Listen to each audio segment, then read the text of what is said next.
त्रम जय भारत भाई राजीव दीक्षित अमर रहे। कैंसर इस समय दुनिया की सबसे भयानक बीमारी मानी जाती है, क्योंकि ठीक होना कोई बड़ी बात नहीं है, ठीक होके दोबारा ना होना एक बड़ी बात है। और इस विषय पे गुरुकुल लगातार कार्य कर रहे हैं और अच्छे परिणाम भी हैं। 1082 रोगी ठीक हुए और उसमें से अब 5 साल पूरे करने वाले रोगियों की संख्या भी काफी हो गई है। मेरे साथ नरेंद्र जी हैं, जयपुर से ब्रेन कैंसर के रोगी रहे हैं, लेकिन अब नहीं है।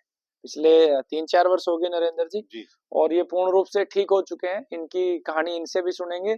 उससे पहले कैंसर के रोगियों को क्या क्या जड़ी बूटियां प्रयोग करनी चाहिए, खास करके सबसे पहले मैं ब्रेन कैंसर पे आऊंगा। तो ब्रेन कैंसर के लिए सबसे पहले जो है ब्रह्मी बहुत अच्छा काम करती है। तो ब्रह्मी का पौधा मैं आपको दिखा देता हूँ। इस प्रकार का ये ब्रह्मी है, ठीक है। ब्रह्मी के बाद जो है शंख पुष्पी उस पर बहुत अच्छे से काम करती है, माल कांगनी बहुत अच्छे से काम करती है। तो ये तीन जो पौधे हैं, ये मुख्य रूप से ब्रेन कैंसर के लिए, ब्रेन कैंसर के सभी रोगियों को इसको प्रयोग करना चाहिए, ठीक है। उसके बाद सभी प्रकार के कैंसर के रोगियों के लिए ये कचनार का पौधा है। हालांकि क्योंकि सीजन अब जा चुका है तो पत्ते झड़ने पे है। ये कचनार का पौधा है, ऐसे पत्ते होते हैं। मैं दूसरा पौधा भी आपको दिखा दूंगा। तो कचनार के पौधे सभी प्रकार के कैंसर रोगियों को प्रयोग करने चाहिए, ठीक है। ये कचनार का ही है। इस उसके बाद कचनार के बाद जो सबसे अच्छा काम करता है वो शीशम का पौधा है। शीशम हर व्यक्ति पहचानता है शीशम को। और शीशम का जो पौधा होता है वो विशेष रूप से बच्चेदानी कैंसर में, रक्त कैंसर में बहुत अच्छे से काम करता है। बाकी सभी कैंसर में भी काम करता है। कुछ लोगों को पेन क्रिया में कैंसर जब होता है, तो पेन क्रिया के कैंसर में ये इंसुलिन का प्लांट है, तो ये बहुत अच्छे से काम करता है। इसको आपको प्रयोग करना है। कैंसर के रोगियों को काढ़े के रूप में वचा का प्रयोग कर सकते हैं। ये बहुत अच्छे से काम करता है, ठीक है। तो इसके अलावा यहाँ पे लगभग छोटी छोटी बहुत सारी जड़ी बूटियां हैं, वो आपको मैं वन बाय वन बताता हुआ चलूंगा। इनका प्रयोग आप करें। जैसे कैंसर के रोगी को पीपली जो है शरीर से विषाक्त पदार्थ बाहर निकालती है। इस प्रकार का पीपली का पौधा होता है, ये छोटी पीपली लगी हुई भी है। तो ये विशेष रूप से सभी रोगी कैंसर के प्रयोग करें पीपली को।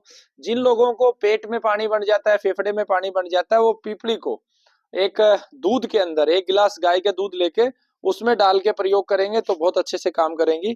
इसके अलावा जिन लोगों को समस्या आपके हड्डियों में जिनको कैंसर होता है, तो उन लोगों को ये निर्गुंडी का पौधा बहुत अच्छे से काम करता है। निर्गुंडी का प्रयोग करें। हार सिंगार का जो पौधा है, ये विशेष रूप से इसमें काम करता है। इसके अलावा और भी पौधे हैं, मैं आपको वन बाय वन उनसे परिचय करवाऊंगा। तुलसी, तुलसी के विषय में बड़ी भ्रांतियां रहती है। ये जो तुलसी है, श्यामा तुलसी, इसका देखिए आप काले पत्ते होंगे, तना भी इसका काला होगा। ये सबसे अच्छा काम करती है, सभी प्रकार के कैंसर में काम करती है श्यामा तुलसी। उसके बाद तेज पत्ता बहुत अच्छे से कैंसर पे काम करता है। तो तेज पत्ता आप प्रयोग करें, बहुत लाभकारी है ये। चाय के रूप में लेमन ग्रास का प्रयोग करें, लेमन ग्रास प्रयोग करें। कड़ी पत्ता, इसको आप प्रयोग करें, बहुत लाभकारी है। पपीते के पत्ते, पपीते का फल अमृत की तरह सभी प्रकार के कैंसर में काम करता है। और इसके अलावा तुलसी की अलग अलग प्रजातियां, जैसे एक अलग तुलसी की प्रजाति है, ये भी बहुत लाभकारी है, इसको आप प्रयोग करें। तो ये अनेकों औषधियां हैं जिनको प्रयोग करना है।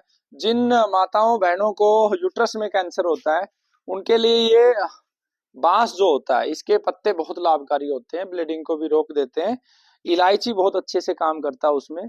दालचीनी बहुत अच्छे से काम करती है। तो इन औषधियों के माध्यम से हम बड़ी से बड़ी बीमारी को हरा सकते हैं। ऐसी कोई बीमारी नहीं है। नरेंद्र जी आपके जीते जागते उदाहरण है।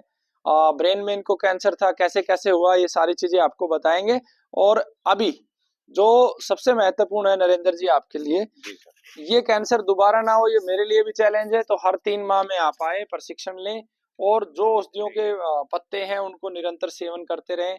ब्रेन में जो मुख्य रूप से अखरोट का निरंतर आप सेवन करें। ब्रह्मी, शंखपुष्पी, कुरंड और मालकांगनी, इनको आप निरंतर प्रयोग करते रहें, ठीक है। और जो चीजें शरीर के अंदर ट्यूमर नहीं बनने देती, जैसे कचनार है, शीशम है, गुड़हल है, एलोवेरा है, इनका भी आप प्रयोग निरंतर करते रहें। बाकी आप नरेंद्र जी बताएंगे इनका कैसा क्या अनुभव रहा इस 4 साल की यात्रा में। अब तक इनको कोई समस्या किसी प्रकार की आई है? जॉब भी करते हैं, आप देखते होंगे कैंसर के रोगी को एक बार हॉस्पिटल जाता है, कीमो रेडिएशन के बाद बिस्तर पे आ जाता है, और ये लगातार 4 सालों से नौकरी कर रहे हैं। कैसी इनकी दिनचर्या है, कैसे इन्होंने अपने आप को ठीक किया, और अब तक कैसे ठीक है, क्योंकि इनकी दवा भी लगभग बंद हुए काफी समय हो गया है। तो यही बताएंगे, आप इन्हीं से सुनिए, आप इनकी बात कीजिएगा ना। मैं नरेंद्र सिंह, मैं जयपुर रहता हूँ। मैं 2021 के अंदर मेरे को ये पता चला कि सर के अंदर कोई गांठ है। गांठ होने के बाद मैं चेकअप कराया तो पता चला कि अ, ये कैंसर की गांठ है। उसके बाद मैं गुरुजी से जुड़ा, और जुड़ने के बाद से फिर मैंने अपना ट्रीटमेंट स्टार्ट हो गया। उसके बाद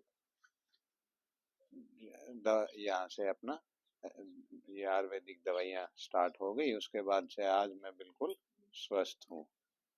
और मैं रूटीन के अंदर अपना सुबह जो है ये गुरुजी ने जो बताए हैं सारे पत्तों का मोस्टली यूज करता हूँ। और बाकी कुछ खाने पीने में भी मॉर्निंग में सुबह नाश्ते में केवल लिक्विड में ही लेता हूँ। और जो घी है वो अपना गाय का ही यूज करते हैं, वो भी देसी गाय का। और अभी मेरे को कोई दिक्कत नहीं, अब सब ठीक है।